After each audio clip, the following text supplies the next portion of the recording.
स्थान नहीं छोड़ती। दोस्तों अगर हमारे देश की बात करें तो हमारा देश मार्केट के बारे में यानी परचेसिंग पावर पैरिटी पीपीपी के बेस पे आधार पर अगर हम देखें तो दुनिया की सबसे बड़ी तीसरी इकोनॉमी हम है, यानी दुनिया का तीसरा सबसे बड़ा मार्केट अगर कोई है तो वो है अपना भारत देश।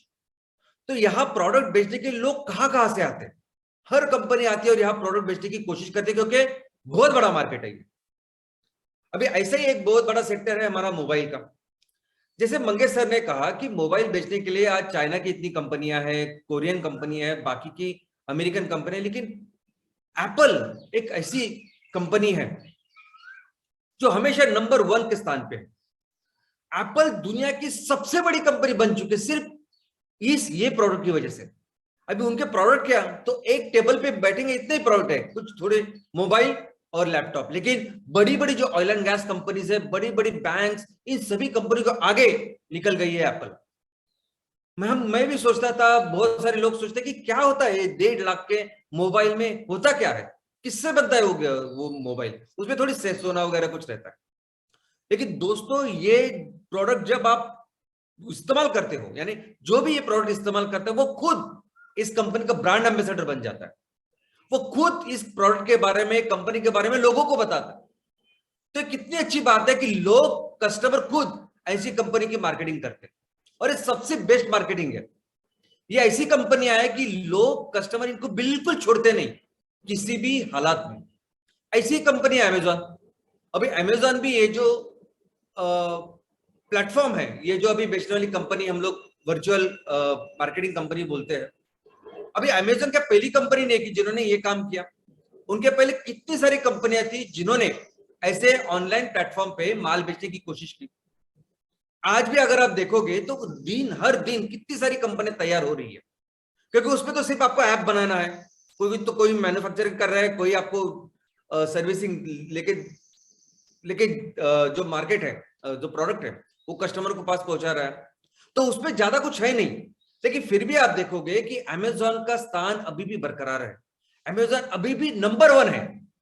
अमेजॉन के साथ जो कस्टमर है वो हमेशा संतुष्ट रहते हैं और वो हमेशा उनके चिंता नहीं होती कि नहीं, अगर मैंने अमेजॉन से मंगाया तो वो सही है। दोस्तों ये जो कंपनियां हैं, ये कंपनियां कभी भी कंपटीशन में, यानी कोई कॉम्पिटिटर है तो उससे बचने के लिए कोई डिस्काउंट नहीं देती, ना कोई ऑफर देती है, ना कोई ऐसे प्रमोशनल ऐसी कुछ गिमिक, कुछ युक्ति वगैरह ऐसा कुछ नहीं करती। ये कंपनी भी बिस्लेरी के बारे में, अभी आप सोचोगे कि बड़ी बड़ी कंपनी के बारे में बताता हूं मैं, लुक एट बिस्लेरी ना, हर जगह मुझे लगता है आपको भी, बहुत सारे लोगों को पता होगा कि बिस्लेरी का या वैसे ही मिनरल वाटर का अगर प्लांट लगाना है तो उसको कितने पैसे लगते हैं। तो हर डिस्ट्रिक्ट में आज की तारीख में कितनी सारी ऐसी कंपनियां हैं जो छोटे छोटे लेवल पे उन्होंने पानी की कंपनियां शुरू की है, वो ऐसे ही मिनरल वाटर, वो ड्रिंकिंग वाटर बेचते हैं।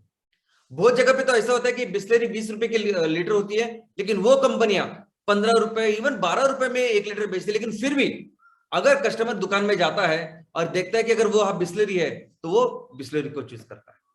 तो दोस्तों ये जो सब कंपनियां हैं, जो कंपनियां अपने स्थान पे अडल है, जो कंपनियां नंबर 1 का बिजनेस अपने सेक्टर में करती है, यही कंपनी होती है ब्रांड। और कैसे बनता है ब्रांड, तो दोस्तों ये ब्रांड यानी होती है एक फिलॉसफी, एक सोच के साथ ये सभी कंपनियां बिजनेसेस करती है। उनकी ये सोच होती है, प्रिंसिपल्स होते हैं कि जिसके आधार पर उनकी सभी चीजें होती हैं, चाहे उनके प्रोडक्ट्स हो, चाहे उनका प्रमोशन का अंदाज हो, वो कुछ भी काम करेगी, कैसे भी काम करेगी, तो वो अपनी सोच को हमेशा लोगों को बताएगी। अभी मर्सिडीज है, यानी ये सभी जो कंपनी है कभी प्रोडक्ट्स को मार्केट ही नहीं करती, वो अपनी सोच को मार्केट करती। अगर मर्सिडीज कंपनी ने नई ई क्लास मार्केट में लाई, उनका एक नया प्रोडक्ट है मर्सिडीज ई क्लास करके उनकी कार है, अगर उन्होंने मार्केट में लाई तो कभी भी वो ये मार्केट नहीं करेंगे कि उस ई क्लास में मशीन देखो इतना तगड़ा है, ट्रांसमिशन इतने अच्छा है, लग्जरी बहुत अच्छी है, उसका जो पिकअप है वो 0 से 100 इतने सेकंड में होता है, सेफ्टी के इतने सारे फीचर्स है। नहीं, मार्केटिंग मर्सिडीज सिर्फ एक चीज की ब्रांडिंग करेगी या एक चीज को वो मार्केट करेगी, और वो क्या है, उनकी सोच, द बेस्ट और नथिंग। तो एक बार अगर आपने वो ई क्लास चलाई, उस गाड़ी में आपने जाके देखा, उस गाड़ी को चलाया, तो आपको पता चलेगा ये मर्सिडीज तो लग्जरी भी नंबर 1 बेस्ट है। अगर जब आप उसको चलाओगे, उसकी जो पिकअप होगी, ट्रांसमिशन होगा, तो आपको समझेगा पिकअप में ये गाड़ी बेस्ट है। सेफ्टी में देखोगे तो सेफ्टी में गाड़ी बेस्ट है, ब्रेकिंग में गाड़ी बेस्ट है, सब एंगल से ये गाड़ी बेस्ट है। तो ये जो सोच है कि हमारी, हम देंगे तो सिर्फ बेस्ट ही देंगे, नहीं तो देंगे नहीं, ये सोच आती कहां से? तो दोस्तों ये सोच आती है उन लोगों से जो इस कंपनी को बनाते हैं, जो फाउंडर होते हैं, जो संस्थापक होते हैं ऐसी कंपनी को। तो ये जो सोच है कि हम लोग देंगे तो सिर्फ बेच देंगे, नहीं तो बिल्कुल आपको कुछ देंगे नहीं, ये सोच है मर्सिडीज के गॉटलिब डेमलर, ये जो संस्थापक है उनकी। उन्होंने कहा कि मैं ऐसी कंपनी बनाऊंगा और इस कंपनी में जो भी कुछ दूंगा तो मैं सिर्फ बेच दूंगा, नहीं तो दूंगा नहीं। एप्पल में क्या सोच है कि think different, think next, think out of the box. Apple कभी भी आपको वो प्रोडक्ट नहीं देगी जो ऑलरेडी मार्केट में अवेलेबल है। एप्पल कभी भी कोई भी प्रोडक्ट अगर आपको देगी तो वो हमेशा जो मार्केट में प्रचलित है उससे नेक्स्ट होगा, उससे बेहतर होगा। ऐसी कुछ चीज होगी जो आपने मार्केट में कभी भी देखी नहीं होगी। दोस्तों अगर आपको याद होगा, जब मोबाइल कुछ दिनों पहले, कुछ साल पहले मोबाइल में वो कीपैड होते थे, एप्पल पहली कंपनी की जिन्होंने कीपैड निकाले और सिर्फ सेंट्रल का एक बटन रखा। वो देखने के बाद बाकी की सभी कंपनियों ने वैसे किया, सभी कंपनियों ने अपने अपने कीपैड निकाल दिया और सेंट्रल का एक बटन रखा। बाद में एप्पल ने क्या किया कि वो सेंट्रल का जो बटन है मोबाइल का वो भी निकाल दिया। वो पहली कंपनी थी एप्पल जिसने ये किया, और वो देखने के बाद बाकी सभी कंपनियों ने किया। और आज हम लोग देखते हैं कि किसी मोबाइल को, किसी भी कंपनी के मोबाइल को कोई बटन नहीं होता। वैसे जब लैपटॉप की शुरुआत की एप्पल ने, तब ऐसी बात थी कि जो सीडी बोलते हैं कि कॉम्पैक्ट डिस्क, वो हमेशा जब कॉम्पैक्ट डिस्क अगर हम लोग लगाएंगे तो उसका जो ढांचा वो बाहर आता था। लेकिन एप्पल ने दुनिया में पहली बार ऐसा लैपटॉप बनाया कि जिसमें वो कॉम्पैक्ट डिस्क अंदर डालने के लिए वो सक होती थी और कोई ढांचा बाहर नहीं आता। तो एप्पल हमेशा कोई भी प्रोडक्ट लोगों को जब देती है तो वो प्रोडक्ट हमेशा एक out of the box next level का प्रोडक्ट होता है। और यही एप्पल की सोच है और इसकी वजह से लोग आज एप्पल के इतने दीवाने हैं। अमेजॉन की क्या सोच है कि वो दुनिया की सबसे कस्टमर फ्रेंडली कंपनी बनना चाहती है, और उसी वो अमेजॉन के जो मेन फाउंडर है उन्होंने काम शुरुआत की। जेफ बेजोस साहब ने शुरुआत में सिर्फ किताबें बेचनी चालू की। जब वो किताबें बेच रहे थे तब उन्होंने सोचा कि मैं कैसे किताबों में लोगों को सबसे बेहतर ऐसी सर्विस, सबसे बेहतर ऐसा एक्सपीरियंस दूं। तो उन्होंने क्या किया, तो वो अमेजॉन में अगर आप कोई भी किताब मंगवाओगे तो वो आपको तो पहले लाके देते थे, दैट इज नंबर 1। सेकेंडली, किताब पढ़ने के बाद किताब में क्या है, किस तरह की किताब है, तो उन्होंने वो किताब के ऊपर उन्होंने रिव्यू देना भी चालू किया। अमेजॉन पहली कंपनी थी दुनिया में कि जो किताब के ऊपर रिव्यू देती थी। तो आपको उस किताब के बारे में कि वो किताब क्या है वो देखने के लिए किताब पढ़ने की जरूरत नहीं, तो आप रिव्यू पढ़ते थे और आपको पता चलता था कि वो कितनी अच्छी है। दूसरी बात, अमेजॉन हमेशा, अभी आज भी जो प्लेटफॉर्म है, आज जो भी बिजनेस करती है, अमेजॉन में अगर आप देखोगे तो सबसे अच्छी सर्विस अमेजॉन की है। अगर आपको 100% आप रिटर्न करते हो, कुछ भी करते हो, तो अमेजॉन लेती है।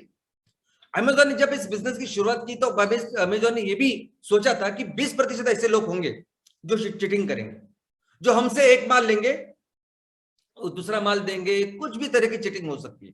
तो उन्होंने पूरी अपनी जो सोच है उसको अच्छी तरह से स्ट्रांग किया था कि हाँ 20% ऐसे लोग होंगे, लेकिन 80% अच्छे कस्टमर होंगे जिनको हम लोग ये करना है। लेकिन जब हमारी सर्विस देने की बात है तब हम लोग सभी को अच्छी सर्विस देंगे।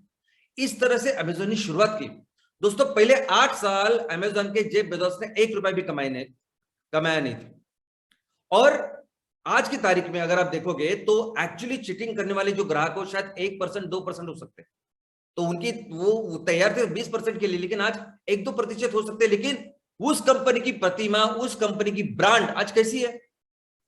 अगर आपने अमेजॉन से कुछ मंगाया, 2 चीजें हैं, अगर अमेजॉन के है और बाकी किसी दूसरी वेबसाइट के ऊपर है, वो दूसरी वेबसाइट वाले शायद आपको ज्यादा प्रॉफिट, डिस्काउंट भी देता होगा, लेकिन आप खरीदोगे अमेजॉन से बिकॉज आपको एक बात पता है कि अमेजॉन से अगर मैं मंगाऊंगा तो वो चीज हमेशा जेन्युइन होगी। अगर कुछ हुआ तो अमेजॉन मुझे हमेशा सर्विस देने के लिए वहां खड़ा रहेगा। तो ये चीज बनती है ब्रांडिंग। दोस्तों टाटा में भी, हमारे देश में जब टाटा ने शुरुआत की थी, जमशेदजी टाटा हमारे देश के उद्योजक के वो जनक मानते हैं उन्हें। उनसे सबाई हमारी इंडस्ट्री शुरू हुई, फादर ऑफ इंडस्ट्री ऐसे कहते हैं। जब उन्होंने सब शुरुआत की तब हम आजाद नहीं थे, हम ब्रिटिश लोग थे और हम लोग गुलाम थे। उन्होंने इस सोच से शुरुआत की कि ये जो बिजनेस हम लोग कर रहे हैं ना, ये बिजनेसेस में ग्राहक लोग सिर्फ हमारे एक स्टेक होल्डर नहीं है, ये सभी जो जनता सिर्फ हमारी ग्राहक करके स्टेक होल्डर नहीं है, तो ये पर्पस है। तो जो बिजनेसेस हम लोग कर रहे हैं ना, ये सिर्फ लोगों के लिए कर रहे हैं, और वो सोच आज भी बरकरार है। आज भी आप देखोगे कि टाटा का जितना भी प्रॉफिट आता है वो सभी टाटा ट्रस्ट में जाता है। वो रतन टाटा के उनके पर्सनल निजी अकाउंट में नहीं जाता, ताकि, और कभी भी आप ये नहीं देखोगे कि फोर्ब्स लिस्ट में रतन टाटा जी का इतना नाम है, उनके ऊपर इतनी निजी उनकी संपत्ति और इतने अमीर है। तो दोस्तों ये सोच है। और ब्रांड कैसे बनता है? ब्रांड यानी बनता है इस सोच के ऊपर जो विश्वास ग्राहकों का होता है उससे। दोस्तों बहुत सारी कंपनियां आएगी, बहुत सारी कंपनियां बोलेगी कि हम ये करेंगे। बहुत बार क्या होता है कि नई कंपनी जब बनती है ना, कोई भी प्रोडक्ट अगर आपको बेचना है, तो नई कंपनी आती है, वो किसी कंसल्टेंट के पास जाती है, मार्केटिंग कंपनी के पास जाती है और कहती है कि देखो मैं ऐसी कंपनी का शुरू कर रहा हूँ, ऐसे प्रोडक्ट्स, ये सर्विसेज मुझे बेचनी है, तो मुझे अच्छा नाम बताओ। तो चलो नाम तो ठीक है, लेकिन मुझे कुछ कैच लाइन बताओ कि ताकि कस्टमर मुझे मेरी कंपनी में वो प्रोडक्ट्स खरीदे। तो अच्छे कुछ कैच लाइन वो बनाता है कि सदैव तैयार, कस्टमर के लिए सदैव तैयार, we help you in this, we help you in that, जो भी है, जो कुछ है वो करेंगे। लेकिन अगर उस सोच को कस्टमर क्या करती है, हर के ऊपर भरोसा रखती है, आपके ऊपर भी रखेगी, उनके ऊपर भी रखेगी, सबके ऊपर रखेगी। लेकिन फिर उनको अनुभव लेने के बाद उनको पता चलता है कि आप अपने इस सोच के ऊपर कितने सीरियस हो, आपकी ये सोच आपके प्रोडक्ट आपके काम में सच्ची में दिखती है कि नहीं। और जब वो दिखती है तब बनता है एक विश्वास, तब बनता है एक ऐसा नाता लोगों का आपके साथ कि वो किसी भी हालत में, किसी भी कंडीशन में फिर वो आपसे जुदा नहीं होते। आपके ऊपर उनकी जो वो फेथ होता है, वो विश्वास होता है, वही फिर आपको ब्रांड बनाता है। तो दोस्तों ऐसे बनता है ब्रांड कि आप लोगों को कुछ बताओ एक सोच के बाद, और वो सोच को हमेशा अपने हर चीज में वो बताओ। और दूसरी ये लोग क्या करते हैं कि उस सोच के साथ, उस सोच का भी जो प्रमोशन करते हैं वो एकदम स्ट्रांगली इमोशन के साथ करते हैं। जब उनकी कोई भी सोच होती है, सिर्फ सिंपली टेक्निकली वो सोच नहीं बनाते, तो बहुत इमोशनली दिल से वो सोच ग्राहकों तक, लोगों तक पहुंचाते हैं। जैसे जैसे डेयरी मिल्क है, अभी डेयरी मिल्क तो मिठाई को रिप्लेस करने की बात कर रही है, और किया भी है उसने, कुछ अच्छा हो जाए, कुछ मीठा हो जाए, कोई भी अगर त्योहार है, कोई भी अच्छी बात है, तो वहां आपने डेयरी मिल्क खानी चाहिए। इस तरह से, इतने स्ट्रांग इमोशन से वो मार्केटिंग करते कि आज दिवाली हो, ईद हो, हम डेयरी मिल्क के जो बक्से, यानी मिठाई छोड़ डेयरी मिल्क के बक्से हम लोग एक्सचेंज करते हैं। ठंडा मतलब कोको कोला, अगर आपको प्यास लगी तो आपको उस पूरे दुकान में सिर्फ आपको ठंडा यानी कोको कोला नजर आएगा। अगर आप यंग है, स्टाइलिश है, स्टाइल अपनी आपको आपको करनी है, तो आपको वो पेप्सी पीनी पड़ेगी, ऐसे आपको बताते हैं। तो जितना स्ट्रांग इमोशन उतना स्ट्रांग ब्रांड। इमोशन हर किसी कंपनी के लिए, ब्रांड के लिए बहुत जरूरी है। एप्पल से लेके मर्सिडीज से लेके किसी भी ये जो कंपनियां जिस तरह से प्रमोशन करती है, कोई भी कंपनी जो नंबर 1 का काम कर रही है आज, आप देखिए इवन अमेजोन के भी जो एड्स है, टीवी के एड्स है, बाकी मैक्सिमम एड्स, ये सभी एड्स इमोशन से ही होते हैं। कोई प्रोडक्ट के ऊपर ज्यादा कोई ध्यान नहीं देता, क्योंकि उनको पता है कि प्रोडक्ट अच्छे होने वाले हैं। इमोशन, जितना स्ट्रांग इमोशन उतना स्ट्रांग ब्रांड। और ये इमोशन कहां से आता है दोस्तों? ये इमोशन भी आता है फाउंडर से। आपकी एक सोच है, लेकिन कितने दिल से आपको ये सोच लोगों तक पहुंचा रही है, कितने दिल से आपको ये सोच उस प्रोडक्ट में लाके लोगों को सर्व करनी है, ये भी बहुत जरूरी है। आप सिर्फ बताने के लिए विजन, मिशन और बाकी ये दूसरा काम करते रहोगे तो वो सोच इतनी स्ट्रांगली लोगों तक नहीं जाती। रिलायंस में धीरू भाई अंबानी साहब की एक सोच थी कि अगर किसी ने मेरे कंपनी में निवेश किया तो मैं उनका नुकसान कभी नहीं करूंगा, मैं उनको अच्छा रिटर्न दूंगा। और वो इतने सारे बिजनेस करते हैं, लेकिन हमेशा ख्याल रखते हैं कि उनके जो स्टेक होल्डर्स है, शेयर होल्डर्स है, उनको वो अच्छा रिटर्न दे, और जो आज भी वो कर रहे हैं। तो दोस्तों क्या फायदा होगा अगर कोई कंपनी नंबर 1 का ब्रांड बनेगी? क्या फायदा होता है इन सब कंपनी को नंबर 1 का ब्रांड बना के, इतना सब कुछ करके? तो ऑब्वियसली जिस चीज के लिए कोई कंपनी बनाता है कोई कंपनी अगर किसी प्रोडक्ट को बेचती है, सर्विस को बेचती है, बिजनेस कर दी, तो बिजनेस का एक ही मोटिव, लक्ष्य होता है कि ज्यादा से ज्यादा प्रॉफिट। तो जो कंपनी सबसे अच्छा नंबर 1 ब्रांड है, जो कंपनी इस सेक्टर में नंबर 1 का काम कर रही है, इसका मतलब सबसे ज्यादा प्रॉफिट कर रही है, सबसे ज्यादा पैसा कमा रही है वो कंपनी। और दोस्तों, ये सभी कंपनी जो काम कर रही है ना, ये कंपनी तो अपने ऑर्गेनाइजेशन के लिए काम कर रही है। ये तो ज्यादा पैसे कमा रही है, इसलिए तो क्या होगा, तो उनकी कंपनी और रिच होगी। लेकिन हमारे यहां देखो, आज एमसीएल में इतने सारे उद्योजक जो काम कर रहे हैं, अगर हम नंबर 1 ब्रांड बनेंगे, हम ज्यादा से ज्यादा पैसा कमाएंगे, तो उसका कितना फायदा होगा। सबसे पहले तो अगर ज्यादा प्रॉफिट हम कमाएंगे, तो ज्यादा से ज्यादा पैसा हम लोग हमारे किसानों को दे पाएंगे। अगर हम लोग ज्यादा ज्यादा पैसे कमाएंगे, तो ज्यादा अच्छा काम हम लोग अपने गांव के लिए कर पाएंगे, अच्छा इंफ्रास्ट्रक्चर कर पाएंगे, एजुकेशन के लिए काम कर पाएंगे। तो इनफैक्ट ज्यादा से ज्यादा पैसा कमाएंगे, तो हम लोग हमारे गांव को एक अच्छी तरह से, बहुत बेहतर, ऐसा सुजलाम सुफलाम कर सकते हैं। और इसीलिए जरूरी है हमारे कंपनी को ब्रांड बनना, नंबर 1 का ब्रांड बनना।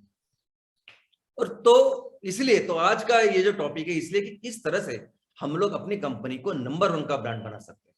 तो दोस्तों, सबसे पहले आप सभी को हमारी ये जो थिंकिंग है, वो अच्छी तरह से समझनी पड़ेगी। सभी को, हमारे इस फैमिली को ये समझनी पड़ेगी कि किस सोच पे, किस फिलोसॉफी पर, क्या उद्देश्य लेके इस कंपनी की, इस संस्था की शुरुआत हुई है। यानी ऐसा कुछ हुआ कि ऐसे कुछ लोग, ऐसे यूथ जिनको कुछ काम धंधा नहीं था, जिनको कुछ पैसे कमाने का अवसर नहीं था, फिर उन्होंने कुछ ऐसी तरकीब लड़ाई और फिर एक कंपनी की शुरुआत की पैसे कमाने के लिए। ऐसा नहीं है दोस्तों। आज जिस उद्देश्य के साथ हमारे सभी फाउंडर्स ने ये काम की शुरुआत की है, इस कंपनी की शुरुआत की है, वो इसलिए कि हमें मिलके हमारी मां को बचाना है। इतने सालों से, करोड़ों सालों से जो मां इतने सारे सजीवों को, इतने सारे जीवों को उनका ख्याल रख रही है, और हर सजीव के लिए उस मां ने एक प्रॉपर एक एनवायरनमेंट तैयार किया, इकोसिस्टम तैयार किया है। आप पानी में रह रहे तो आपके लिए एक अच्छा इकोसिस्टम उधर है, हवा में रह रहे तो आपके लिए है। तो जिस मां ने इतना सारा काम किया है, करोड़ों सालों से काम किया, उसको बचाने के लिए ये एमसीएल की स्थापना होगी, नंबर 1। और इसके लिए क्या करेंगे? इसके लिए हम लोग बिजनेस करेंगे, और वो सभी बिजनेसेस करेंगे जिसकी आज जरूरत है। हम बिजनेस करेंगे फ्यूल का, बायोफ्यूल का, और इस बायोफ्यूल के जरिए हम लोग ये जो पूरा फोसाइल फ्यूल है, कोयले से लेके ऑयल एंड गैस से पूरा 100% हम लोग रिप्लेस करेंगे हमारे इस फ्यूल के साथ, जो इस पर्यावरण का ख्याल रखे। दूसरा, ये जो केमिकल फार्मिंग हो रही है, कैंसर की फार्मिंग हो रही है, और जिसकी वजह से ये केमिकल्स पूरे मिट्टी में जा रहे हैं, पानी में जा रहे हैं, पूरी बर्बादी कर रहे हैं। उस मिट्टी में भी कितने सारे असंख्य जीव है, जिसकी वजह से दुनिया उसको बर्बाद कर रहे हैं हम लोग। तो उसको 100% रिप्लेस करेंगे हम लोग 100% ऑर्गेनिक फार्मिंग के साथ। तीसरा, ये जो पेट्रोकेमिकल्स है, इस क्रूड ऑयल से निकला हुआ ये प्लास्टिक है, रबर है, पेंट्स है, ये केमिकल्स है, जिसकी वजह से आज एक्चुअली पूरी दुनिया खतरे में है। इसको 100% रिप्लेस करेंगे हम ये पूरे पेट्रोकेमिकल के प्रोडक्ट्स है, इसको 100% रिप्लेस करेंगे। लेकिन इसके भी आगे मैं आपको बोलता हूं कि शायद ये तीनों ही नहीं, अगर आप देखोगे कि बिजनेस क्या है एमसीएल का, तो हम लोग सभी वो बिजनेस करेंगे जो जरूरी है मां को बचाने के लिए। अगर भविष्य में जरूरत पड़े कि ये काम करना, तो वो भी काम करेंगे हम लोग, अगर हमारी इस मां को बचाने के लिए। तो ये सोच आपको बहुत अच्छी तरह से समझनी होगी। इमोशंस, कितने स्ट्रांग इमोशंस है। यानी मुझे तो लगता है कि आप भी सभी लोग आज जो हमारे साथ है, आज हमारे फैमिली में है, सभी लोग आज इमोशन के साथ ही तो जुड़े हैं। कौन ये देखता है कि कितने पैसे मिलेंगे, कब से मेरी इनकम चालू होगी, क्या हो रहा है। सभी इसलिए इमोशन के साथ जुड़े हुए क्योंकि कितनी जरूरत है। किस तरह से हमारे भाई बहन है, जो इतने सारे जीव है जो बोल नहीं पा रहे, करोड़ों जीव है जो हर दिन लुप्त हो रहे हैं। कहीं बाढ़ आ रही है, कभी सूखा हो रहा है, कभी आग लग रही है, इतना बर्बाद किया। और जब किसी इकोसिस्टम को कोई डैमेज होता है, आपको शायद पता नहीं, एक बहुत बड़ा पेड़ काटने से भी कितने सारे जीव बर्बाद हो जाते हैं। तो ये हमारा स्ट्रांग इमोशन है। और एक हमारी सोच है कि जो भी प्रोजेक्ट हम लोग करेंगे, हमारा हर प्रोजेक्ट, हमारा हर एंटरप्राइज एक ट्रिपल बॉटम लाइन होगा। यानी सबसे पहले तो हमारा उद्देश्य है कि इस एनवायरनमेंट, पर्यावरण को बचाना, लेकिन जो भी पैसा इससे बनेगा, ज्यादा से ज्यादा हम लोग ये करेंगे कैसे हम लोग हमारे किसानों को, लोगों को सक्षम करें, एम्पावर करेंगे, वो तो है ही। लेकिन उससे भी जितना पैसा, वो सब करने के बाद, यानी लोगों को पर्याप्त हमने एम्प्लॉयमेंट दी, किसानों के साथ हम लोग अच्छा काम कर रहे हैं, सब कुछ करके भी वो करने के बाद एमसीएल के पास जितना पैसा बचेगा उससे भी 20% हम लोग अपने गांव को देंगे। तो ये सोच जो है ना, ये सोच बहुत ही क्लियर आपको होनी चाहिए। 1 रुपए भी हमें मिला ना तो 20 पैसे हम लोग यहाँ देंगे। दोस्तों, आपकी जो भी कंपनी है, ग्राम पंचायत लेवल पे है, तहसील लेवल पे है, इवन आपकी एमपीओ, आपका यह हमारा लोगों का ऑर्गेनाइजेशन, ये इसी सिद्धांतों के ऊपर, इसी लक्ष्य के लिए, इसी सोच के ऊपर आधारित है। ये पहले हमको बहुत अच्छी तरह से समझना होगा। और ये करने के लिए हमारी एक प्रेरणा है, ये करने के लिए हमारी एक इंस्पिरेशन है, और वो है महान डॉक्टर एपीजे अब्दुल कलाम साहब। दोस्तों, ये उनकी सोच है। वो कहते हैं कि अगर आप गांव के बारे में, अगर आप कोई भी सपना देखते हो अपने देश के लिए, गांव के लिए, या किसी के भी लिए कोई अच्छा सपना देखते हो, तो देखो, बहुत बड़े सपने देखो और उस सपने को जियो और उसको करके दिखाओ। क्योंकि यही सपने जब आप दिन रात देखोगे ना, यही सपनों से निकलेगी एक्शंस, और वो सपने साकार होंगे। तो अगर हमारी ब्रांडिंग क्या है, तो हमारी ब्रांडिंग का ये विचार, हमारी ब्रांड है कि हम सभी लोगों को, सभी गांव, हमारे गांव में रहते, शहरों में रहते लोगों को ये बताना चाहते हैं कि ये पूरा मुमकिन है कि हमें सिर्फ ऑयल और गैस में स्वयंपूर्ण नहीं बनना, तो दुनिया की सबसे बड़ी इकोनॉमी, विश्व की सबसे बड़ी इकोनॉमी बन सकते हैं हम लोग। ये हमारी अगर योग्यता है तो वो करेंगे हम लोग। और ये जो सोच है, जो करेंगे, यही सोच है हमारी ब्रांडिंग, यही सोच है हमारी फिलॉसफी। और दोस्तों, ये सोच है, ये सोच अगर हमें ग्राहकों के प्रति, ग्राहकों के पास पहुंचानी है, लोगों को समझानी है, लोगों को इस सोच के बारे में, इस सब विचार के बारे में, विजन और मिशन के बारे में लोगों को बताना है, कौन करेगा ये, कौन डेवलप करेगा ये ब्रांड? क्योंकि एप्पल हो, मर्सिडीज हो, कुछ भी, लोग सोच के साथ कनेक्टेड है, प्रोडक्ट के साथ नहीं। आप ये हमेशा याद रखो, प्रोडक्ट इज ऑलवेज सेकेंडरी, सोच बहुत जरूरी है, राइट? तो ये सोच लोगों के साथ कौन पहुंचाएगा, कौन हमारी कंपनी को ब्रांड बनाएगा? तो वो है आप। दोस्तों, आप ही हो फाउंडर। अगर आप ग्राम पंचायत लेवल पे काम कर रहे हो, तहसील लेवल पे काम कर रहे हो, आप ही हो इस आपके कंपनी के फाउंडर, सीईओ, सब कुछ। जो यहां मैंने जो एग्जांपल्स दिए वैसे, तो ये आपकी जिम्मेदारी है, आपकी जिम्मेदारी कि आपको अपने एरिया की, अपने उस इलाके की नंबर 1 कंपनी बननी, सबसे ज्यादा बिजनेस करना है और ज्यादा से ज्यादा प्रॉफिट कमाना है। You are responsible to make your company number 1 brand. और नंबर 1 ब्रांड के फायदे वही है ना, ऐसा समझे कि हम लोग सभी पढ़ाई कर रहे हैं और ज्यादा से ज्यादा मार्क्स लाने, लेकिन सबसे अच्छी बात यह है कि जिस ग्राम पंचायत में आप काम कर रहे हैं, जिस तहसील में काम कर रहे हैं, इतना अच्छा काम करिए आप, एक इतना नंबर 1 जबरदस्त ब्रांड बनाइए कि कोई सोचे भी ना उस गांव में आपके सिवा आने की। आपकी हर एक्शन, हर चीज, अगर आप इस विजन और मिशन के साथ जुड़े हो ना, तो आपकी हर चीज में वो आना चाहिए, वो मिशन, वो विजन दिखना चाहिए। और दोस्तों, प्रोडक्ट्स ऑफ कोर्स इंपॉर्टेंट है। हम लोग जब भी प्रोडक्ट्स तैयार करेंगे ना, हम जानते हैं प्रोडक्ट्स कितने अहमियत है। हम अपना सीएनजी भी लेके आएंगे ना, हम लोग बहुत ही सुपीरियर ऐसा सीएनजी करके उसको लेके आएंगे, उसमें वो क्षमता भी होगी, पर्टिकुलर्स भी होंगे, और वो रिजल्ट भी ग्राहकों को वैसे देंगे। तो हम लोग हमारे सभी प्रोडक्ट्स उसी तरह लॉन्च करेंगे, लेकिन ये सभी प्रोडक्ट सेकेंडरी है। सबसे इंपॉर्टेंट है ये फिलॉसफी, ये सोच। और शायद आपको पता नहीं कि हम लोग कितने सारे प्रोडक्ट्स बेचने वाले हैं, आपको अंदाजा भी नहीं है कि मैं अभी बताऊंगा आपको कि कितने सारे प्रोडक्ट्स होने वाले हैं हमारे आने वाले दिनों में। आज हमारी फैमिली में भी कितने सारे लोग जो काम कर रहे हैं, उनको ये पता चल रहा है कि क्या क्या कर सकते हैं हम लोग। तो products are all secondary, important क्या है? ये सोच, ये फिलॉसफी। दोस्तों, एक आदमी पूरा देश बदल सकता है। दूसरा विश्व युद्ध जब खत्म हुआ ना, वो दूसरा विश्व युद्ध खत्म हुआ जापान की बर्बादी के साथ। अमेरिका ने जापान के ऊपर 2 अणु बम डाले और जापान को पूरी तरह से इतना बर्बाद किया 1945 में, और 1947 में हम आजाद हुए। तो जापान की और हमारी शुरुआत ऐसा कहिए सेम हुई, लेकिन जापान की हालत इतनी खराब थी, तभी एक आदमी, इनका नाम है ये आकियो मोरिटा, जो आपके सामने है, इन्होंने आधी गिरी इमारत में एक कंपनी की शुरुआत की, जिस कंपनी का नाम था सोनी। और इस कंपनी में उन्होंने क्या बनाया? ट्रांजिस्टर, जो प्रोडक्ट उनके देश का था ही नहीं, किसी अमेरिकन ने उसको बनाया था, तो वो ट्रांजिस्टर वो बनाने वाले थे इस कंपनी में। और सबसे आश्चर्य देने वाली बात यह है कि कोई खरीदार उनके देश में नहीं था, क्योंकि सब देश इतना कंगाल हुआ था, इतना बर्बाद हो गया था उसके बाद, कि किसी के पास इतने पैसे नहीं थे कि वो ट्रांजिस्टर खरीदे। तो इन साहब ने क्या किया कि वो ट्रांजिस्टर वो कहा जाके बेचा, अमेरिका में। तो अमेरिका की इन्वेंशन, अमेरिका की टेक्नोलॉजी, उसे ट्रांजिस्टर बनाया और अमेरिका के जाके बेचा।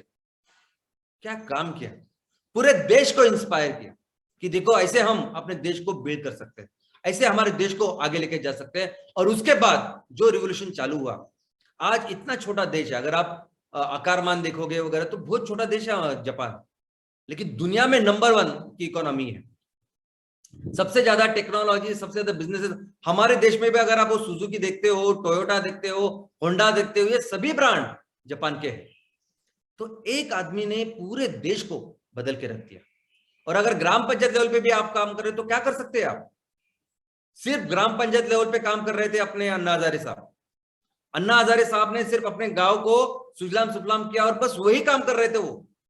लेकिन जिस तरह से फिर उन्होंने अरविंद केजरीवाल साहब, कबीर बेदी मैडम, बेदी मैडम, उनको किया, इंस्पायर किया, तो आज देख रहे हैं कि आपने आज दिल्ली और पंजाब दोनों राज्यों में सरकार बनाई और किस तरह से इनको इंस्पायर किया। तो एक आदमी कहीं भी हो किस तरह से काम कर सकता है, ये बहुत अच्छे एग्जांपल आपके सामने। तो दोस्तों, इट इज ऑल अबाउट, अगर हमें अपने कंपनी को ब्रांड बनाना है, आपने जिस उद्देश्य के साथ, मकसद के साथ इस कंपनी की शुरुआत की है, आप जैसे उद्योजक हो, आकर आपको मैक्सिमम काम करना। और देखिए, हमारा पोटेंशियल बहुत कुछ है। अगर हम भारत में है ना, तो भारत में इतना पोटेंशियल है कि आप सोच नहीं सकते। हम जो चाहे वो कर सकते हैं, आप सोच नहीं सकते इतने बिजनेसेस हम लोग कर सकते हैं। लेकिन ये पूरा जो निर्भर है वो आपके ऊपर है। आप ही अपनी कंपनी को ब्रांड बना सकते हैं, बाकी कोई नहीं। दोस्तों, ये कलाकार कलाकार लोग होते हैं ना, बहुत मेहनत करते हैं। ये एक्टर्स बहुत मेहनत करते हैं, वो इतना मेहनत करते हैं कि उस किरदार में इतने घुल जाते हैं कि आप सोच नहीं सकते उनके बिना वो फिल्म। आप सोच नहीं सकते कि Agnipath without Amitabh Bachchan, Dabangg without Salman Khan, DDLJ without Shahrukh Khan, और लगान विदाउट आमिर खान। जब जब आप वो लगान के बारे में सोचोगे तो आपको ये भुवन ही नजर आएगा, ये गांव, ये खेडूत वाला भुवन। आपको टी शर्ट और जींस वाला आमिर खान नहीं नजर आएगा। इस तरह से वो काम करते हैं। जब भी आप 3 इडियट्स के बारे में सोचोगे तो आपको ये जींस वाला, एक कॉलेज में जाने वाला बच्चा आमिर खान नजर आएगा। इसके पहले उन्होंने गजनी नाम की मूवी की थी, बहुत अच्छी बॉडी बिल्डिंग की। सिर्फ इस मूवी के लिए उन्होंने वो पूरी जिम छोड़ी और वो प्रॉपर बच्चे जैसे दिखने लगे। अभी आप देखोगे इन तीनों में सबसे ज्यादा उम्र आमिर खान की है, लेकिन सबसे छोटे वो नजर आ रहे हैं, क्योंकि मेहनत उन्होंने उतनी की अपने किरदार के ऊपर। ये दंगल में तो वो आपने देखा कि कितना वजन उन्होंने बढ़ाया, और उसके बाद 6 महीने में वो उसको कम भी किया, ट्रांसफॉर्म किया। अब ये सभी लोग 3 घंटे के लिए इतना कुछ कर, 3 घंटे के लिए, और वो 3 घंटे की मूवी का क्या असर होगा, वो चलेगी नहीं चलेगी वो भी नहीं पता होता, क्या होगा कल वो भी नहीं पता। दोस्तों, ये 3 घंटे की मूवी के लिए वो इतना अगर काम कर सकते तो हमारा कॉन्ट्रीब्यूशन, हमारी रिस्पॉन्सिबिलिटी समझिए ना आप। आज जो हम लोग काम कर रहे हैं वो कितनी जरूरत है दुनिया को, क्या लेवल पे हम लोग काम कर रहे हैं। और आज अगर आपने अपने ग्राम पंचायत लेवल पे अच्छा काम किया तो कितने सारे लोगों को आप इग्नाइट करोगे, रोजगार दोगे, कितनी सारी चीजें आप करो, और वो दुआएं जो मिलेगी और वो हमेशा के लिए रहेगा। एक बार आपने अच्छा काम किया तो सोचिए आपको कितनी मेहनत करनी चाहिए। सबसे पहले तो आप समझे कि आप ये पूरी जो चीज हम लोग करना चाहते हैं, हम लोग ब्रांड, नंबर 1 ब्रांड बनना चाहते हैं और मैक्सिमम बिजनेस करना चाहते हैं कि नहीं, ज्यादा से ज्यादा पैसा कमाना चाहते हैं, यस। तो इस पूरी मूवी, इस पूरे ट्रांसफॉर्मेशन के हीरो हो आप। पहले तो ये आप समझ लीजिए, आप कोई भी हो, कैसे भी हो, आपको हिंदी नहीं आती, इंग्लिश नहीं आती, कोई फर्क नहीं पड़ता। आप इस पूरे स्टोरी को हीरो है तो आप अपने आप को डेवलप करो, अच्छे दिखो। आप गांव में छोटे से घर में रहते तो कोई प्रॉब्लम नहीं, अच्छे दिखो, अच्छे सेहत रखो, एक्सरसाइज करो और अपने आप के ऊपर काम करो, स्किल्स डेवलप करो। नई चीज हो सकती है शायद, इन सभी चीजों को आपने कभी की नहीं होगी तो सीखो, किस तरह से लोगों के साथ मिला जाता है, कैसे सेमिनार अरेंज करते हैं, क्या करते हैं, ये सब करिए, टेक्नोलॉजी सीखो। अभी मुझे पता है कि बहुत सारे लोग, मैं भी उसमें से हूँ कि स्कूल में कॉलेज में कभी मोबाइल नहीं था, तभी लैपटॉप भी इतने सारे नहीं थे, तो लैपटॉप मोबाइल ये एप्स ये सब चीजें अपने मुझे भी ज्यादा समझ में नहीं आ, लेकिन जो हमारे बिजनेस के लिए जरूरी है वो तो समझना पड़ेगा ना। जो अगर हमारे बिजनेस आज मैं वेबिनार दे रहा हूं इस जूम के माध्यम से, तो जो भी ऐसी चीजें जो हमारे इस बिजनेस के लिए जरूरी है वो सीखनी पड़ेगी, और सीखनी ही पड़ेगी, वो सीखिए। आप अपने सेक्टर का नॉलेज रखिए। नेपियर ग्रास है, नेपियर ग्रास से हम लोग सीएनजी तैयार करने वाले, मीथेन तैयार करने वाले हैं। तो नेपियर ग्रास 1 एकड़ में इतना आता है, हेक्टर में इतना आता है। और मीथेन है जिसको हम लोग कहाँ कहाँ इस्तेमाल कर सकते हैं, रसोई में कर सकते हैं, सीएनजी करके कर सकते हैं, उससे बिजली बना सकते हैं। और ये पूरा जो ऑयल एंड गैस सेक्टर है, इसमें आज की तारीख में क्या चल रहा है, आज क्या है क्रूड का भाव, कितने है पेट्रोल डीजल का, जहां मैं काम कर रहा हूं जिस तहसील में, जिस इसमें, तो कितना डीजल पेट्रोल है, क्या है, ये थोड़ी सी जानकारी अपने सेक्टर की रखिए। और सबसे इंपॉर्टेंट चीज, पब्लिक स्पीकिंग सीखिए। दोस्तों ये बहुत इंपॉर्टेंट है। कोई भी अगर सक्सेसफुल एंटरप्राइज या एंटरप्रेन्योर अगर आप देखोगे, उद्योजक देखोगे, कोई सक्सेसफुल नेता, कोई सक्सेसफुल लीडर अगर आप देखोगे, वो सभी इसकी वजह से क्योंकि बहुत अच्छे पब्लिक स्पीकर थे। और ये जरूरी नहीं कि वो सबको आती है, लोग बहुत मेहनत करते हैं उसके लिए, पब्लिक स्पीकिंग के लिए बहुत मेहनत करते हैं लोग, हमें पता नहीं। अभी एक बहुत अच्छा एग्जांपल है हमारे सामने, ऋतिक रोशन साहब का। ऋतिक रोशन साहब अब नंबर वन के जो जितने भी एक्टर्स उसमें आते हैं, लेकिन क्या आपको पता है उनको हकलाने की बीमारी बचपन से है।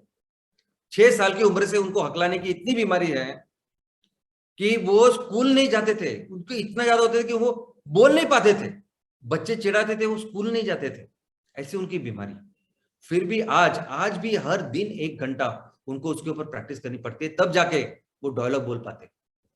तो अगर वो इतने सारे लोग कर सकते तो हमें तो करनी ही पड़ेगी। अगर आपको ये पब्लिक स्पीकिंग करनी है, आपको अच्छे प्रेजेंटेशन देने हैं, तो प्रैक्टिस कीजिए, वो डेवलप कीजिए वो स्किल। और खुद की देखो, खुद की एक आइडेंटिटी है ना, आइडेंटिटी उसको डेवलप करो। किसी को फॉलो करने की जरूरत है, अगर वो ऐसे कर रहे हैं, उन्होंने ऐसे कपड़े पहने हैं, ऐसे इसी तरह से बात कर रहे हैं, कोई जरूरत नहीं, आप अपना डेवलप करो।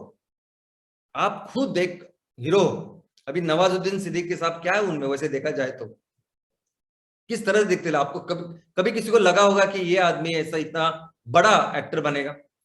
लेकिन रईस में शाहरुख खान के साथ जब उन्होंने फिल्म की, तब शाहरुख खान ने सब एक रिकॉर्ड पे बोला है, शाहरुख खान साहब ने, उन्होंने कहा है कि मैंने डायरेक्टर को कहा था कि जिस सीन में मैं और ये नवाजुद्दीन है, तो वो सीन को बहुत कम करने का, क्योंकि जिस तरीके से नवाजुद्दीन साहब डायलॉग देते हैं, डायलॉग बाजी करते हैं, सामने वाले पे हावी हो जाते हैं। तो वैसा आपका हो सकता है, कोई चीज ऐसे होते कि आपके अंदाज में आप वो कर सकते हो, वैसे करिए। और दोस्तों अपने लिए एक इमोशनल एक सपोर्ट सिस्टम तैयार करो। क्या हुआ है कि अंग्रेजों ने सबसे बड़ा नुकसान जो हमारे देश का किया है, वो क्या क्या है, तो हमारी सोच को उन्होंने पूरी तरह से बदल के रखा है। एक तरफ थे वो आकियो मोरिटा जिन्होंने सोच बदली पूरे देश की और पूरे देश को बदल दिया, और यहाँ हम लोग हैं हमारे देश में कि यहाँ आईएएस आईपीएस से लेके अगर कोई चपरासी भी है, सबकी सोच क्या है, मेंटेलिटी क्या है, secure, clerk clerk mentality, secure चाहिए, सेफ चाहिए, बस उस 1 तारीख को 2 तारीख को 5 को तनख्वाह आनी चाहिए, कुछ चिंता नहीं होनी चाहिए। तो इसके बाहर अगर आप कुछ करोगे तो बहुत सारा आपको लोग रजिस्टर करते हैं, बहुत सारा विरोध तो आपके घर से आ सकता है। अरे क्या कर रहा है, बिजनेस करना है, डूब जाना है, बिजनेस करना है तो नहीं नहीं नहीं, बिजनेस तो नहीं करेंगे, आप नौकरी करो, कुछ भी करो, नौकरी करो। तो ये जब ऐसी चीजें होती है, तो ऐसे में कोई आपको ऐसे लोग चाहिए कि जो आपको इस चीजों को, आपके विजन मिशन को समझे।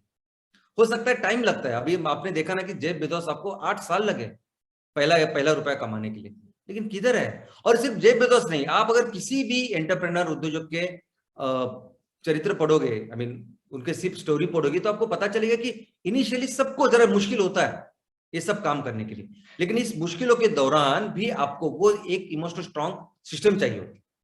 तो वो आपकी बीवी हो सकती है, आपके हस्बैंड हो सकते हैं, आपके माता पिता हो सकते हैं, भाई बहन हो सकते हैं, दोस्त हो सकते हैं, या कुछ लोग ऐसे भी हो सकते हैं कि जब आप एक काम करने निकलोगे, ऐसे अनजान लोग आपको मिलेंगे और जो आपकी सबसे बड़ी स्ट्रेंथ बन सकते हैं।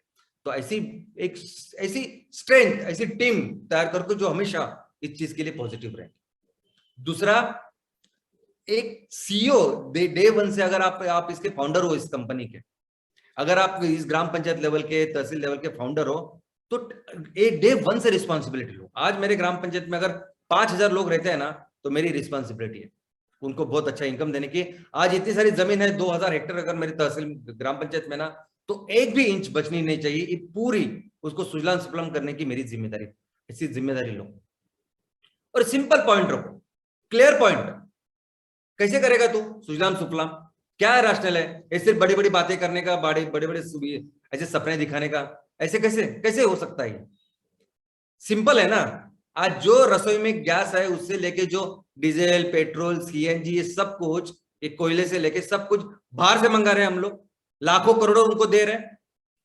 और वही में हम लोग घर में बनाना चाहते हैं, घर में बनाने वाले हैं। और कुछ रॉकेट साइंस है नहीं, किसने किया नहीं वो। आज अगर हम लोग 6,000 हेक्टेयर हर तहसील में करेंगे तो 500 टन 600 टन हर दिन का माल तैयार करें, उसमें क्या है नई बात? सिंपल अपने चीजों को रखिए। बच्चे भी समझने चाहिए कि आप क्या कर रहे हैं।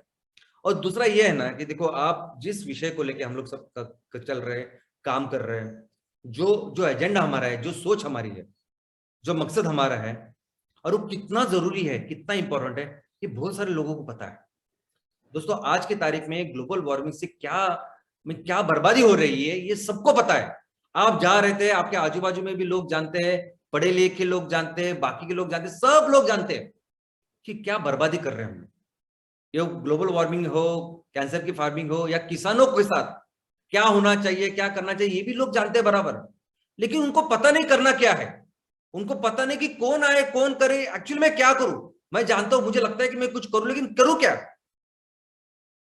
तो आप हो वो चेंज एजेंट, आप हो जो सोल्यूशन लेके आए हो, आप वो हो कि जो एक प्लेटफॉर्म लेके आए हो, जिस प्लेटफॉर्म में अभी सभी लोग आएंगे। मोमेंट आपने ये चीज लोगों के सामने रखी कि इस विजन और मिशन के साथ हम लोग काम कर रहे हैं, ऐसे सब लोग आएंगे, मिलेंगे आपके साथ, और आप बनोगे वो चेंज एजेंट। तो जी इसका मतलब ये बी ए चेंज एजेंट, इसका मतलब है आप लीड करो। बहुत सारे लोग हैं जिनको सब काम करना है, और अपने गांव के लिए, लोगों के लिए खड़े होना कोई तो होना चाहिए ना। कौन रहेगा उनके लिए खड़े, बताइए आप। मैं बाकी की किसी चीज में जाना नहीं चाहता, लेकिन कौन है कि जो ऐसी जिम्मेदारी लेगा, बोलेगा नहीं मैं इस ग्राम पंचायत के जो 5,000 घर है वो मेरी जिम्मेदारी है? कौन? हम लोग लेते। और इमोशनल अपील, मुझे नहीं लगता कि इमोशनल अपील कुछ ज्यादा करने की जरूरत है। लेकिन मैं आपको ये मुद्दा ये है कि भले ही टेक्निकल ज्यादा चीजें समझाने की ज्यादा जरूरत नहीं आप लोगों को। कभी भी कोई प्रेजेंटेशन दो, सेमिनार दो, इतना 100 किलो नेपियर ग्रास में इतना मिथेन आएगा, ये सब ज्यादा जरूरत नहीं। उनको समझाओ क्या करना चाहते हो। वो जो सोच है, वो जो इमोशन है, वो जो भावना है जिसके साथ हम लोग ये काम कर रहे हैं ना, वो अच्छी तरह से समझाओ आप लोग।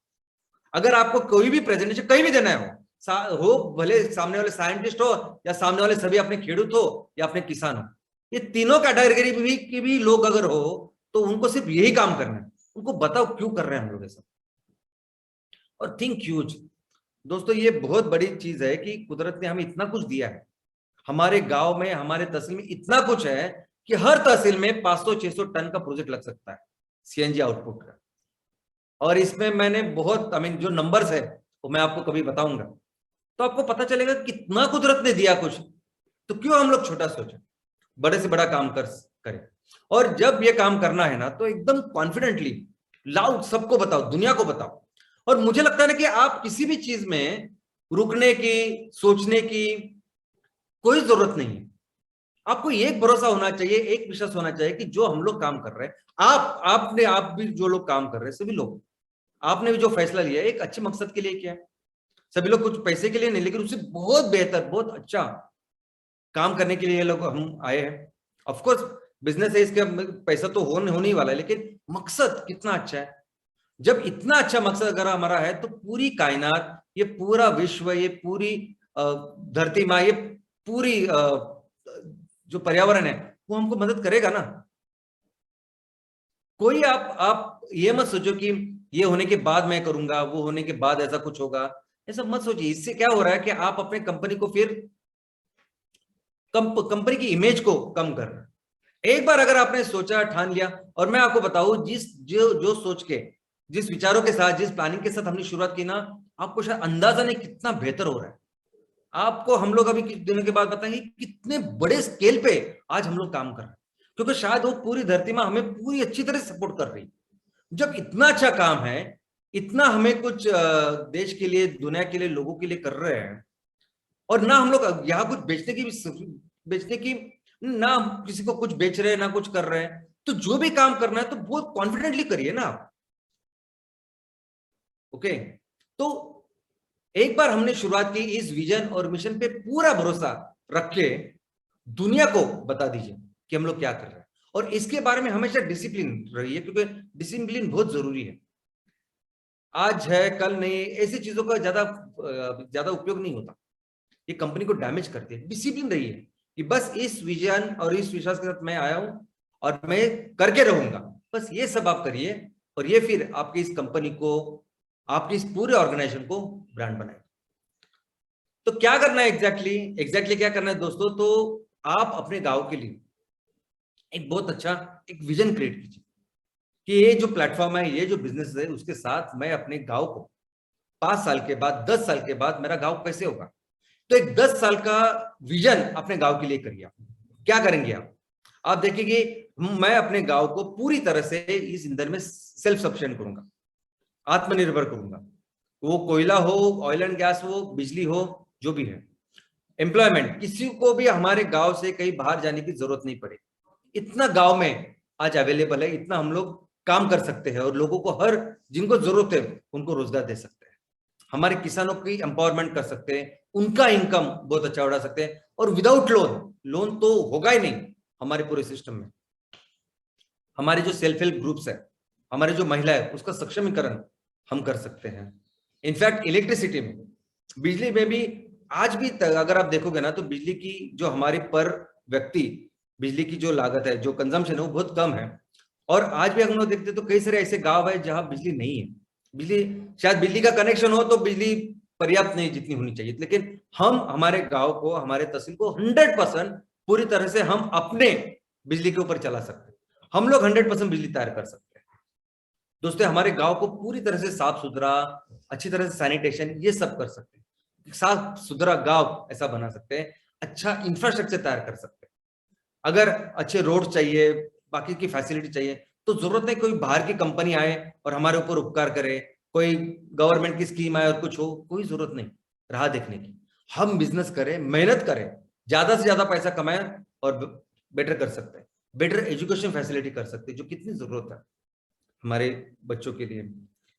हेल्थ फैसिलिटी, आरोग्य के लिए कर सकते हैं। हम हर तहसील में एक राज्य स्तरीय ऐसा क्रीड़ा संकुल बनाना चाहते हैं। ऐसा क्रीड़ा संकुल की जिसमें जो सारे बच्चे जिनमें टैलेंट है वो आए और अपने अपने इस स्किल को डेवलप करें। और हर ग्राम पंचायत लेवल पे तो मैं व्यायाम मंदिर, जिम, वो शुरू करना चाहता हूँ, क्योंकि स्पोर्ट्स जो है ना, खेलकूद, अभी खेलकूद का एक ऐसा, इसके लिए नहीं कि हमें बहुत सारे मेडल्स लाने हैं, ठीक है, वो तो मेडल्स भी लाएंगे, वो सबसे अच्छी बात है हमारे देश की, लेकिन आपको खेलकूद का महत्व पता नहीं। जब खेलकूद होता है ना किसी जगह, किसी तहसील में, किसी गांव में, देखिए वो गांव कितना अच्छा होता है। पहले तो ये सारे बच्चे वो मोबाइल, वो गलत चीजें, वो कुछ एडिक्शंस वगैरह सबसे दूर रहते हैं। एक बहुत ही पॉजिटिव एनर्जी होती है इस खेलकूद में, एक बहुत ही अच्छे नागरिक तैयार होते हैं इस खेलकूद से, और वो हमें तैयार करना है। पानी, इतना कुदरत हमें देता है पानी, साल के 2 महीने, 3 महीने, 4 महीने, उसको हम लोग अच्छी तरह स्टोर नहीं कर सकते। और आज भी ऐसे गांव है कि जहां बहुत सारी वर्षा होती है, लेकिन यहाँ गर्मी में पीने के लिए पानी नहीं होता। ये भी पूरी तरह से हम लोग एलिमिनेट कर सकते हैं। और दोस्तों, ये सभी जो बताना है, जो आपकी सोच है, समझ है, वो लोगों को कैसे पता चलेगी? बताइए आप कैसे लोगों को समझेगा कि आपने अगर किसी एमवीपी की शुरुआत की है, किसी एमपीओ की शुरुआत की है, किस लिए की है, किस लिए लोगों को आपने जोड़ा है, क्या उद्देश्य है, क्या विजन है, क्या मिशन है, कैसे लोगों को पता चले? और एक बार अगर आपने वो किया भी, आपने शुरुआत की, रुके, तो कैसे लोगों को पता चले कि आप बहुत बहुत सीरियस हो इस सब चीजों के बारे में, कितने मन से आप ये करना चाहते हो, किस तरह से आपने अपने गांव का विजन तैयार किया है, कैसे लोगों को समझे? सबसे इंपॉर्टेंट तरीका यह है ना, सबसे स्ट्रांग, सबसे सबसे सबसे इंपॉर्टेंट यह है कि हर हफ्ते आपको लोगों को बताना पड़ेगा। हर हफ्ते आपको इस सोच, इस विजन और मिशन के बारे में लोगों को अवगत करना पड़ेगा। बाहर के लोग हो जो एकदम नए हो, जिनको पता नहीं, और अपने खुद के लोग, जो लोग हमारे साथ है आज, हमारे स्टेक होल्डर है, हर हफ्ते उनको बताओ इस विजन मिशन के साथ। उनको इन सब के लोग, इन सब लोगों को, आज हम जिस सोसाइटी में, समाज में हम लोग रहते हैं ना, इन सारे लोगों को इस इमोशन के साथ कनेक्ट करने का सबसे इंपॉर्टेंट तरीका है ये सैटरडे सेशन, ये सैटरडे सेमिनार। दूसरा कोई तरीका है ही नहीं। अगर आप सोचोगे कि एक प्रोडक्ट बनेगा, एक सीएनजी बनेगा और मैं सीएनजी बेचूंगा, उसके बाद में लोगों को मिलूंगा, ये बहुत गलत है। आप ये, क्योंकि ये सब होने वाला नहीं इसके साथ, इसके लिए तो हम लोग ये काम कर रहे हैं। और प्रोडक्ट के मानो तो सिर्फ सीएनजी नहीं, आपको शायद पता नहीं आप क्या क्या बेचने वाले होकर। इतनी सारी चीजें हैं मार्केट में हम लोग बेचेंगे कि आप अंदाजा नहीं है। तो प्रोडक्ट सेकेंडरी है, और किसी चीज के बाद में ये काम करो, ये भी बहुत गलत है। आज जिस उद्देश्य के साथ, मिशन के साथ हमने शुरुआत की, अब लोगों के सामने खड़ा तो रहो, कुछ बेचना थोड़ी है आज हमें। आज लोगों को बताना है कि क्या मकसद है, क्या सोच है, क्या फिलॉसफी है। और दोस्तों ये पूरी जो चीज है ना, अपने इस मिशन के लिए, विजन के लिए खड़ा होना चाहिए ना आपने। जैसे आप हर हफ्ते 1 घंटे, जैसे हर गुरुवार को मंदिर जाते हो, या अपने हर शुक्रवार को नमाज अदा करते हो, संडे को आप मास के लिए जाते हो चर्च में, वैसे गांव के लिए, इस विजन मिशन के लिए 1 घंटा, 1 घंटा नहीं, आधा घंटा, पौना घंटा कंपलसरी करिए ना आप, कंपलसरी हर हफ्ते, विदाउट फेल। एक बार शुरू, कभी भी ऐसा नहीं होना चाहिए कि जैसे सूरज उगता है ना, वैसे हर हफ्ते आपका ये सेमिनार होना ही चाहिए। सेम जगह पे होना चाहिए, सेम प्लेस पे होना चाहिए, टाइम सेम होना चाहिए।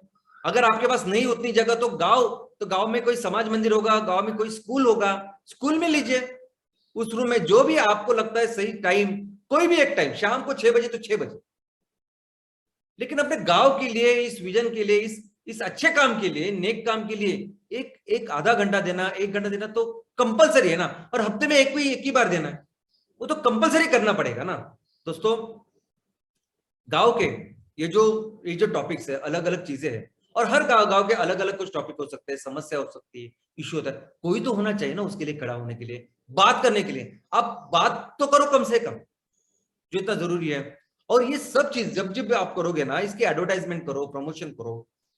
क्या एडवर्टाइजमेंट ने क्या, तो आज की तारीख में तो इतना सिंपल हो गया कि आप व्हाट्सएप पे मैसेज कर सकते हो, सिंपल फेसबुक का आपको कुछ तो उस पर दे सकते हो। और अगर ग्राम पंचायत में अगर आपको ये काम करना है, तो ग्राम पंचायत में कितने चौक रहेंगे? ग्राम पंचायत में मुझे आप बताइए कि कितने ऐसे जो प्लेसेस रहेंगे जहां जहां मैक्सिमम लोग आते हैं, लोगों को पता है, 2-4 सेंट्रल पॉइंट रहेंगे ना। तो वो 2-4 सेंट्रल पॉइंट पे अगर अगर आपने एक ब्लैक बोर्ड रखा, कुछ रखा उसमें, और हर हफ्ते लिखा कि इस हफ्ते का टॉपिक है ये है, इस हफ्ते का टॉपिक है कि हमारे गांव में इसकी इसी समस्या। नहीं आएंगे पहले दिन लोग, पहले हफ्ते नहीं आएंगे, दूसरे हफ्ते नहीं आएंगे, नहीं हो सकता है कि 2 4 5 6 2-4 महीने नहीं लोग आएंगे, तो ठीक है ना, आप खड़े तो रहिए। आप जब भी ये प्रेजेंटेशन करोगे आधे घंटे के, पौने घंटे के, आप लोगों को, अपने दोस्तों को सामने रखिए और करिए।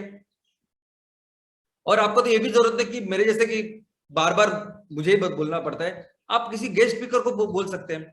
अगर आरोग्य के लिए, हेल्थ के विषय कुछ बोलना है, तो आप किसी डॉक्टर को बोला सकते हैं, वो बोल सकता है। अगर एजुकेशन के बारे में बोलना है तो कोई शिक्षक है, उनको बुला सकते हैं आप। तो ऐसे ऐसे उनको बुला सकते हैं। और जो टॉपिक बहुत जरूरी है गांव के लिए, जो टॉपिक ऐसे है कि लोगों को पता है कि बहुत लोग झेल रहे हैं उसको, लेकिन कोई बात ही नहीं करता, आप तो करिए ना कम से कम। आप कुछ बेचने की बात ही नहीं कर रहा हूं मैं, लेकिन आप अपने गांव के लिए खड़े हो कि इस 3 बातों के लिए बोलिए ना, कोई तो बोलिए।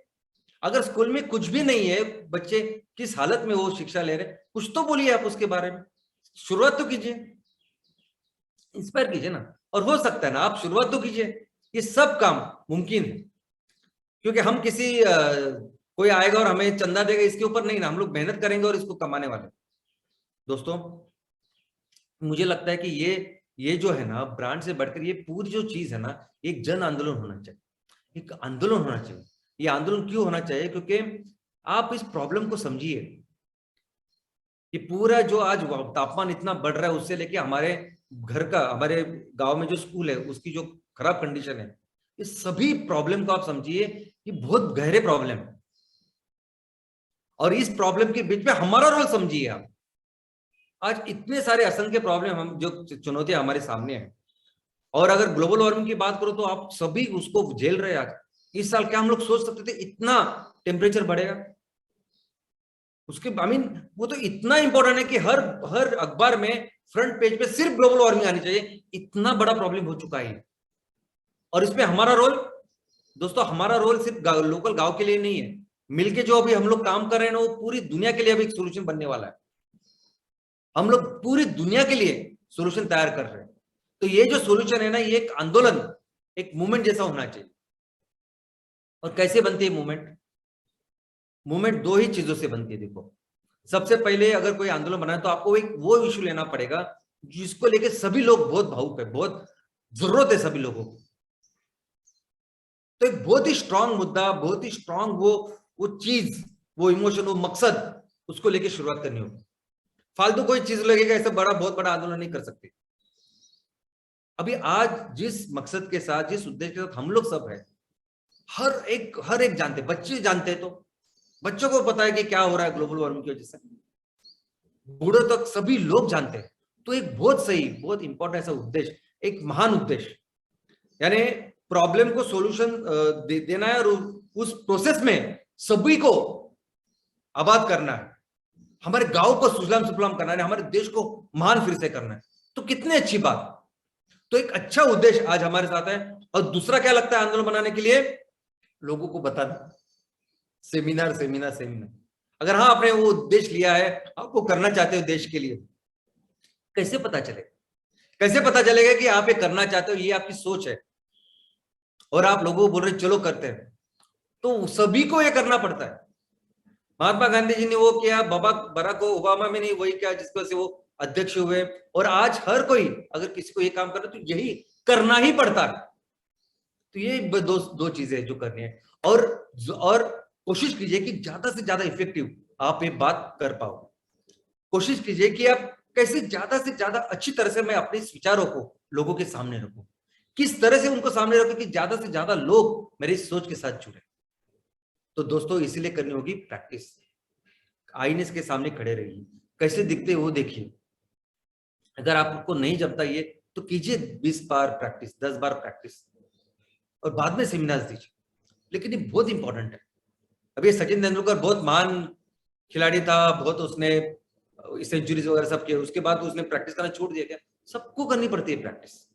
सचिन तेंदुलकर है तो भी प्रैक्टिस करनी पड़ेगी, अगर आपको कुछ भी क्रिकेट नहीं आती तो भी आपको प्रैक्टिस करनी पड़ेगी। और हमारा ये जो महान काम है, उसका सबसे इंपॉर्टेंट तरीका है ये सेमिनार्स, ये प्रेजेंटेशन। तो आई मीन ये सबसे इंपॉर्टेंट, कल माल भी बेचना है ना तो प्रेजेंटेशन ही करना है आपको, बाकी कुछ नहीं करना। ऐसे 1 to 1 में हम लोग नहीं बेचेंगे। तो दोस्तों इसलिए ये प्रैक्टिस जो है, प्रेजेंटेशन की प्रैक्टिस, सेमिनार की प्रैक्टिस, ये बहुत जरूरी है, सबको करनी है। और कंपनी का रोड मैप, तो दोस्तों देखो मैं आपको बोलता हूं, अगर सिर्फ बिजनेस के एंगल से अगर आप देखोगे ना, तो हमारी सभी कंपनियां आज उस सेक्टर में काम कर रही है जो सेक्टर दुनिया के सबसे बड़े सेक्टर से। अगर आप पैसों की बात कर रहे हैं, क्या होगा मेरे कंपनी कितने पैसे में कमाऊंगा, उसकी बात कर रहे हैं, तो आपको अंदाजा नहीं कि हम लोग क्या कर रहे हैं। सबसे पहले मैं आपको बताऊं कि हम लोग 100% ऑयल एंड गैस में, सबसे पहला मेन कोर हमारा कुछ है तो ऑयल एंड गैस है। हमें ईंधन तैयार करना है और उसको बेचना है। वो कोयला है, वो सीएनजी है, रसोई का गैस है, इंडस्ट्रियल फ्यूल है, सब कुछ है। कल बिजली हो सकती है, तो ये सब कुछ हम लोग तैयार करेंगे, बेचेंगे। दूसरा, फूड प्रोडक्ट्स। दोस्तों शायद आपको पता नहीं, लेकिन सबसे ज्यादा माल अगर दुनिया में बेचा जाता है साल में, सबसे ज्यादा टर्नओवर, सबसे ज्यादा रेवेन्यू अगर कुछ है तो वो है फूड की। और आप क्या बेचोगे कल? ये जो आप तैयार कर रहे हैं, ये जो आप काम कर रहे हैं गाँव में, हो सकता है कल आप वड़ा पाव से लेके, बर्गर से लेके, सैंडविच से लेके, इडली डोसा से लेके, ग्लूकोज बिस्किट है ना, ग्लूकोज बिस्किट, वो भी बेचोगे आप। कौन सी ऐसी चीज है जो आप नहीं बेच सकते? आप मुझे बताओ। लेकिन ऐसी चीज जो 100% ऑर्गेनिक है, जो 100% जिसमें केमिकल्स ही नहीं है, और जिसका एक ही उद्देश्य है कि 100% इस केमिकल को, इस कैंसरस खेती को बंद करना। इस सोच के साथ जब आप लोगों को जोड़ोगे तो लोग यही लेंगे ना। इस इंडस्ट्री में हो आप, आपको अंदाजा नहीं कल आने वाले दिनों में क्या क्या बेचोगे आप। दोस्तों और एमसीएल इको फ्रेंडली प्रोडक्ट्स। यानी हमारा दिन शुरुआत होता है उस ब्रश से, प्लास्टिक के ब्रश से। तो ऐसी कई सारी चीजें जो हमारे पूरे दिन का हिस्सा है, ये प्लास्टिक, रबर, ये पेंट्स, ये केमिकल्स, ये कॉस्मेटिक्स, ये सभी को हमें रिप्लेस करना है। यानी कॉस्मेटिकल या फेस वॉश हो सकता है, शैम्पू हो सकता है, ये सब कुछ कल आप बेच सकते हो, बेचने वाले हो।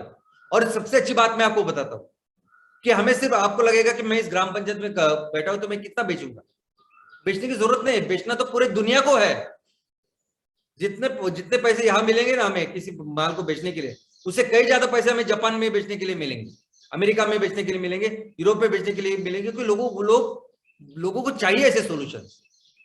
तो दोस्तों, products are secondary, products are secondary. हम सब कुछ करेंगे हमारे इस ये पूरे जो 3 सेक्टर में इस धरती माँ को बचाने की। जरूरी क्या है, इस सोच को, इस भावनाओं को, इस फिलोसॉफी की लोगों के साथ पहुंचाना, अपना ब्रांड क्रिएट करना। किस लिए आप खड़े ग्राम पंचायत के लिए, आप एस्टैब्लिश करो, वो एस्टैब्लिश करो कि मैं इसके लिए खड़ा हूं, मैं ये काम करने वाला हूं हमारे गांव में। ये सबसे इंपॉर्टेंट है, यही है ब्रांड। एक बार आपने क्या इस सोच के साथ एक बार लोग आपके साथ जुड़ेंगे ना, जिंदगी भर जुड़े रहेंगे, जिंदगी भर। बाकी कोई भी आए, कैसी भी आए, आपको ना मार्केटिंग, ब्रांडिंग कुछ करने की ज्यादा जरूरत है। ये भी सोचने की जरूरत है कि कौन कॉम्पिटिटर है, कौन क्या कर रहा है, बिल्कुल नहीं। ऐसे नंबर 1 का काम आप कर सकते हैं। दोस्तों, सबसे इंपॉर्टेंट थिंग है सैटरडे सेमिनार, बाकी कुछ नहीं। और सैटरडे सेमिनार में कौन आता है, कितना, बिल्कुल उसका कुछ उसके बारे में सोचिए मत कि मेरे इस सेमिनार में इतने लोग आने चाहिए, इतने लोग होते हैं, ऐसा कुछ नहीं। 1 है, 2 है, कितने हैं, 4, 5 है, बिल्कुल मत सोचिए। दोस्तों, आप सिर्फ एक काम कीजिए ना कि इसको एक जबरदस्त ऐसा रिचुअल बनाए, चाहे कुछ भी हो जाए, हर हफ्ते मैं ये प्रेजेंटेशन करूं, हर हफ्ते अपने गांव के लिए, लोगों के लिए, किसानों के लिए मैं ये काम करूंगा। कुछ भी हो जाए, भारत बंद है तो मैं वेबिनार करूंगा, ऐसा कुछ है कुछ, तो ये इस सोच के साथ आप इसको पहले एक रिचुअल इसे बनाइए।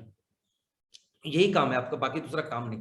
देखो, मैं आपको फिर से बोलता हूं, ये जो माल तैयार करना, बेचना है, फैक्ट्री लगाना है, इसके बारे में आप बिल्कुल निश्चिंत रहिए, ये सब करेंगे हम लोग। आपका ये काम है, आपका ये काम है कि लोगों को एक साथ एक अच्छे मकसद के लिए जोड़ना, जो सभी आपके कस्टमर्स हैं। और ये लोग देखिए, अगर आपको लगता है कि मैं एक प्रेजेंटेशन करूंगा तो कौन आएगा, कैसे होगा, अभी ये एक लड़की 15 साल की, अभी इसने कभी नहीं सोचा था कि जिंदगी, पूरे दुनिया का, इतिहास का सबसे बड़ा आंदोलन ये तैयार करेगी। 15 साल की लड़की, 1 साल के भीतर उसने दुनिया का सबसे बड़ा आंदोलन तैयार किया। ग्रेटा थनबर्ग नाम है इसका। सिर्फ मैं, आप जिस तरह से अभी जिंदगी को, ग्लोबल वार्मिंग की वजह से पर्यावरण को, दुनिया को बर्बाद कर रहे हैं, तो मेरा भविष्य क्या है। तो इसलिए इस स्कूल ने, इस लड़के ने, बच्चे ने स्कूल जाना बंद किया, और ये सिर्फ एक फलक लेके वो वहां के संसद के सामने बैठी रही, बस हर दिन जाती और बैठती। मेरे भविष्य का क्या, ग्लोबल वार्मिंग से पूरी दुनिया बर्बाद होती, मेरे भविष्य का क्या। कुछ दिनों के बाद पुलिस ने, उन्होंने इसको निकाला और कहा कि संसद के सामने नहीं बैठ सकते आप। तो स्कूल के बाहर बैठी थी कि मैं स्कूल नहीं जाऊंगी क्योंकि मैं जा ही नहीं सकते, क्योंकि कल का भरोसा नहीं। ऐसे आंदोलन इस बच्ची ने शुरू किया, और आप सोच नहीं सकते, सिर्फ 1 साल में, अगले साल ये दुनिया का सबसे बड़ा आंदोलन बना। इतने साल में ये सब आंदोलन, आप सोच सकते हैं कितना इंपॉर्टेंट विषय है। और ये विषय, ये तो अवेयरनेस के लिए है। ये जो पूरा जो आंदोलन है, ये तो अवेयरनेस, हम लोग तो सोल्यूशन दे रहे हैं। जिस सस्टेनेबिलिटी की हम लोग बात कर रहे हैं, जिस बायोमास की बात की पिछले हफ्ते, ये एक्चुअल सॉल्यूशंस है। ये बैटरी कर रही है पूरी दुनिया। कोई चीज, सबसे अच्छी बैटरी तो कुदरत ने ये पेड़ों की इसमें दी है। ये वो बैटरी जिसने करोड़ों साल पहले ऊर्जा रखी थी और अभी हमको दे रही है। क्या कर रहे हैं हम लोग, सोल्यूशन दे रहे हैं हम लोग। तो सोचिए कितना बड़ा, और कौन आपके साथ रहता है, कौन करता है। आप सिर्फ हर हफ्ते वो करा कीजिए। अभी अफरोज शाह साहब है, इन्होंने भी देखा कि उस बीच पे इतनी गंदगी थी, इतना कचरा था, और उन्होंने फिर अपना काम शुरू किया। हर हफ्ते जैसा उनको टाइम मिलता, काम से आते थे और ऐसा कचरा साफ करते थे। ये नहीं देखा उन्होंने कौन आ रहा है, कितने लोग हैं, कुछ नहीं। आपको भी नहीं देखना है, आपको भी नहीं देखना है कि कौन आता है। एक आदमी अगर सामने है ना, 1 आदमी 2 आदमी चलेगा, आप अपना काम की करिए। हर तहसील में अगर देखिए, तहसील में कितने इंपॉर्टेंट पॉइंट्स होते हैं बताइए, एक रखिए ना ऐसा एक बोर्ड, लोगों को पता चलने दीजिए ना। इतने सारे बड़े बड़े होर्डिंग होते हैं बर्थडे के, इसके फालतू, उसमें एक छोटा सा होर्डिंग ये भी एक जो गांव के बारे में बात कर रहा है, हर हफ्ते कुछ ना कुछ करता है, एक अच्छी चीज है उसके बारे में बताते। कुछ बेचना नहीं है हमें, बेचना बिल्कुल नहीं है, जिंदगी भर नहीं बेचेंगे हम लोग, सिर्फ लोगों को बताना है जो क्या सही है क्या गलत है, क्या सही करना चाहिए। अब इस आदमी ने देखो खुद जाता था और वो करता था। अभी इतना बड़ा बीच, इतना बड़ा कचरा, एक आदमी से क्या होगा, लेकिन फिर भी करता था। वो लोग बाकी दुनिया करे ना करे, मैं करूंगा। और जैसा टाइम मिलता था कर किया। और फिर इस आदमी ने भी 1 साल के बाद देखिए उस पूरे आंदोलन को इतना बड़ा बनाया कि उसके साथ हर कोई, यानी वो जुहू बीच, वर्सोवा बीच में उन्होंने किया, हर ऐसा कोई भी सेलिब्रिटी नहीं है जो उनके साथ जुड़ा नहीं हो, कचरा साफ करने के लिए वहां जाता नहीं। और वो जो बीच है पहले कैसा था और कैसा उसने किया देखिए इस इमेज में। इतना ही नहीं, यूनाइटेड नेशंस के ये चैंपियन ऑफ द वर्ल्ड ऐसा उनको अवार्ड मिला यूनाइटेड नेशंस से। जो काम इन्होंने बीच के लिए किया उसके आधार पर यूनाइटेड नेशंस ने एक प्रोग्राम बनाया बीच क्लीन करने का। तो क्या कर सकता है एक आदमी जब वो रेगुलर हो, जब वो डिसिप्लिन हो। और सुभाष चंद्र बोस की स्लाइड में मैंने बताया कि डिसिप्लिन बहुत जरूरी है। कुछ भी हो जाए लेकिन हर हफ्ते हर शुक्रवार सुबह 7 बजे 8 बजे मैं आपको यहां मिलूंगा, मैं अपनी बात कहूंगा। और इसका और कुछ बेचने का वगैरह कोई जरूरी नहीं। आप भी जो हो ना, आप अपने गांव के लिए, ग्राम पंचायत के लिए, तहसील के लिए जो कर रहे हैं तो करो। आप अपने गांव का कोई भी प्रॉब्लम हो सकता है, ट्रैफिक का हो सकता है, कुछ भी हो सकता है, उसके साथ छोटा छोटा आधे घंटे का प्रेजेंटेशन करो, लेकिन खड़े रहो। और यही सबसे इंपॉर्टेंट बात है दोस्तों। आप कोई अंदाजा नहीं कि आप सिर्फ 6 महीना ये करो, आप सिर्फ 6 महीना हर हफ्ते अगर आप ये काम करोगे तो कितना बड़ा जन आंदोलन आप तैयार करो। और बात बात बस इसकी है कि ब्रांड क्रिएशन यानी यही जन आंदोलन तैयार करना, यही बात। सैटरडे सेशन यही कराएगा। ये माल बेचना वगैरह ये सब सेकंड और बेचेंगे हम, इतना माल और इतने चीजें बेचेंगे कि आपको अंदाजा नहीं। ओके, तो ये लेकिन ये जो चीज है ना, लोगों को अपने साथ जोड़ना, इस विश्वास के साथ जोड़ना, इस विचार के साथ जोड़ना, इस मिशन के साथ जोड़ना, ये बहुत जरूरी है। और ये होगा इस सैटरडे सेशन से। और दोस्तों मुझे पूरा भरोसा है कि जिस तरह से आप लोग हो, जिस प्रोसेस से आप लोग सब आए हैं, आप में वो कैपेबिलिटी है कि एक दिन आप अपने गांव को, अपने तहसील को सुजलाम सुफलाम बनाओ। ऐसा इतना ट्रांसफॉर्मेशन कर सकते हैं आप, ऐसी कैपेबिलिटी है आप में। और उसी विजन के साथ आपने शुरुआत की है, तो तैयार कीजिए एक खुद की ऐसी स्टोरी तैयार कीजिए, एक ऐसा खुद का ब्रांड तैयार कीजिए, अपनी कंपनी का ब्रांड कीजिए। और मिलके हम फिर से अपने देश को पूरी विश्व का सबसे बड़ा देश, सबसे महान देश, सबसे बड़ी अर्थव्यवस्था बनाते हैं। हमारे गांव को, हर गांव को सुजलाम सुफलाम बनाते हैं। धन्यवाद, थैंक यू।